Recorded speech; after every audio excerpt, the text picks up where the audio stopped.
안녕하세요. 르네상스 시대의 수학을 설명할 정현지라고 합니다. 여러분은 르네상스를 생각하면 어떤 분야가 가장 먼저 떠오르시나요? 아마 예술 분야가 가장 먼저 떠오르실 겁니다.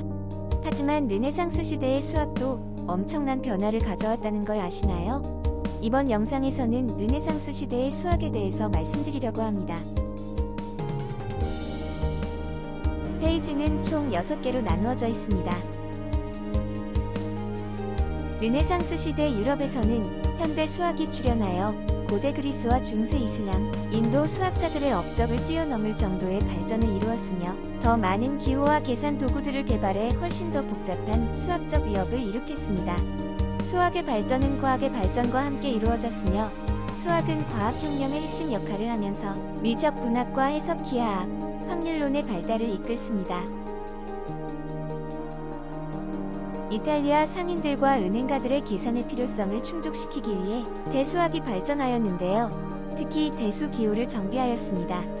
특히 프랑스의 수학자 비에트는 기호를 대수에 도입하였습니다. 기호 덕분에 방정식을 일반적인 형태로 표현할 수 있게 되었고 그만큼 문제의 본질을 파악하기가 용이하게 된 것입니다. 그리하여 대수적으로 표현하는 것, 그 자체가 연산의 대상이 되었으며 이것이 기호대수학의 시작입니다. 이제 수학자의 관심은 구체적인 수치의 계산에서 식을 올바르게 변형하는 형식적인 조작을 정립하는 일에 관심을 기울이게 되었습니다.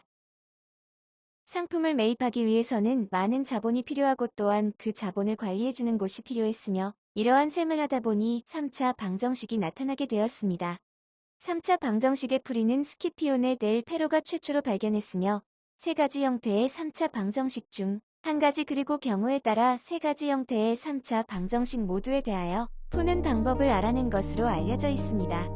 하지만 스키피오네의 해법이 비밀에 붙여지게 되면서 남은 해법은 수학자 타르탈리아에 의해 독자적으로 발견되었습니다.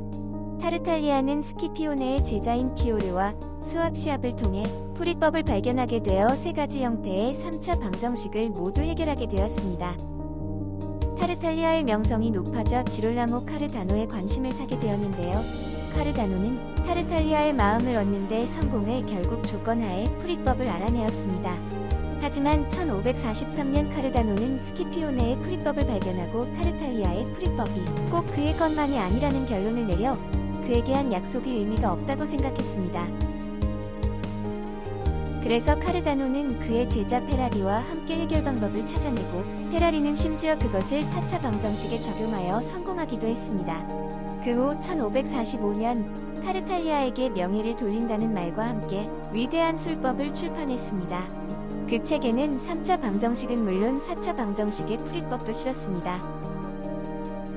이에 노한 타르탈리아는 공개적으로 비난했고 페라리는 다음과 같은 말로 그의 스승에 대하여 방어하였습니다. 당신은 제 스승 카르다노가 수학에 대해 무지하고 교양이 없으며 단순하고 비천한 지인은 물론 음담패설과 다른 모독적인 언어를 지루하게 반복하는 사람이라고 악평하고 있습니다. 귀하는 귀하의 지위로 보호받고 있지만 저는 스승의 제자로서의 지위로 공개적으로 당신의 부족함과 악의적인 생각을 알리도록 하겠습니다.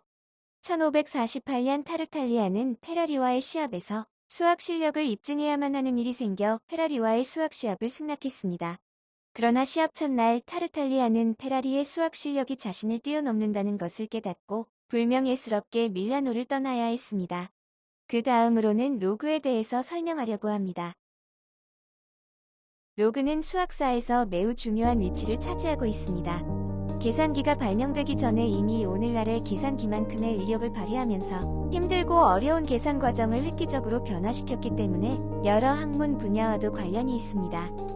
스코틀랜드 수학자 존 네이피어는 1614년 논문 경이로운 로그 법칙의 기술에서 등비 수열과 등차 수열 연결 원리를 상세히 다루었는데 그는 로그를 제안하면서 비를 뜻하는 그리스어와 수를 뜻하는 그리스어를 합성하여 로가리즘이라는 용어를 만들었습니다. 로그가 발표되자 그 내용은 큰 관심의 대상이 되었고 로그가 발표된 다음 해에는 런던의 수학자 헨리 브리그스의 도움을 받아 계산할 때 이용하기 위해 위치 10인 로그표를 개발했는데 오늘날 상용 로그라고 합니다. 이번 동영상에서 르네상스 시대에 관련한 대수학, 3차 방정식, 로그에 대해 전부 설명해드렸는데요. 이 시대에는 학자들의 관점이 달라졌습니다. 장인들의 기술에서 새로운 지식을 얻어내려는 관심과 의욕이 활발하게 일어났고, 그들의 기술과 경험에서 새로운 연구를 하거나 이론을 보완했습니다.